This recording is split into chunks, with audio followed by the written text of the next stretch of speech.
After more than 24 hours of waiting to board the cruise to the Caribbean, thousands of people are now being told, go home. Ship delayed by Mother Nature gets back on track. Heavy fog kept the ship from coming into Port Tampa Bay on time. Sometimes no visibility caused officials to shut down the port for a while. As a result, thousands of cruise ship passengers missed flights and were stuck on boats over the weekend. Some were still stranded until just this morning. Passengers finally disembarking from a cruise ship stuck in the Gulf. The Coast Guard tonight escorting the Brilliance of the Seas back to Tampa under a thick blanket of fog. Fog days can be a real pain in the ass.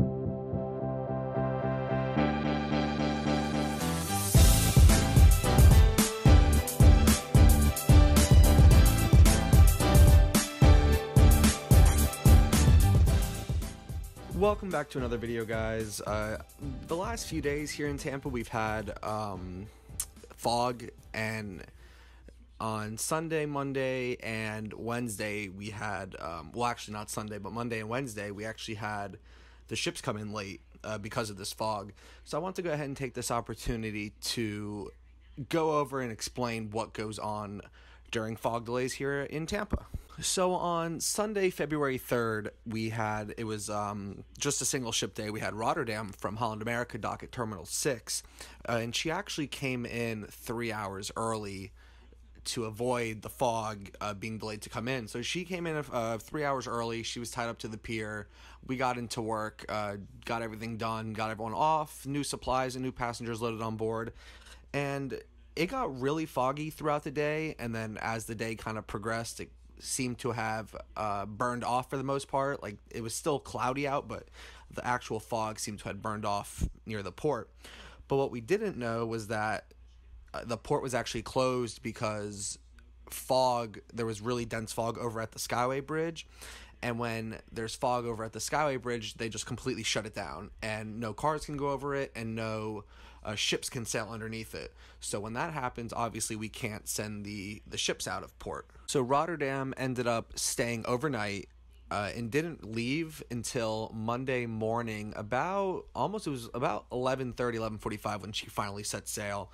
The port had reopened. So right as Rotterdam got to the Skyway Bridge, Brilliance of the Seas, which had been anchored offshore all day waiting to come in, began her movement. So Rotterdam sailed westbound out from Tampa. Brilliance of the Seas began sailing eastbound into the port.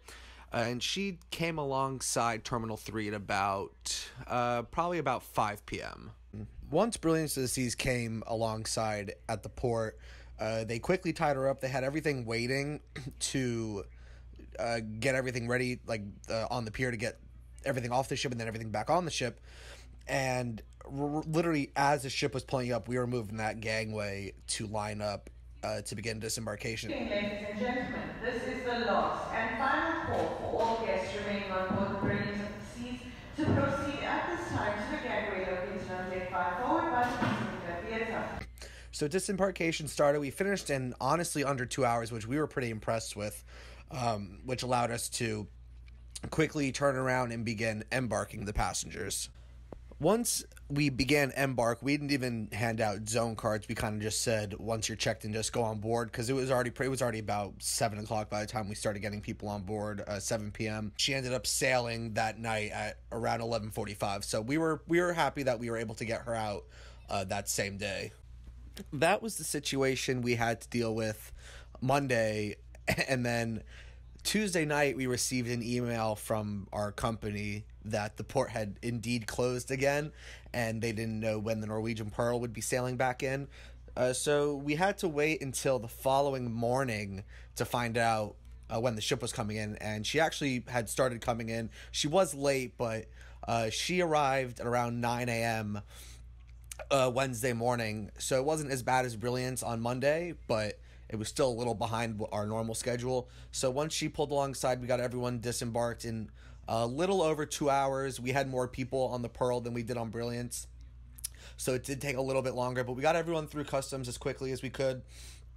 And then we had to get ready for the outgoing cruise that we were trying to get out that night, and it turned out that it was actually a chartered cruise from the Impractical Jokers.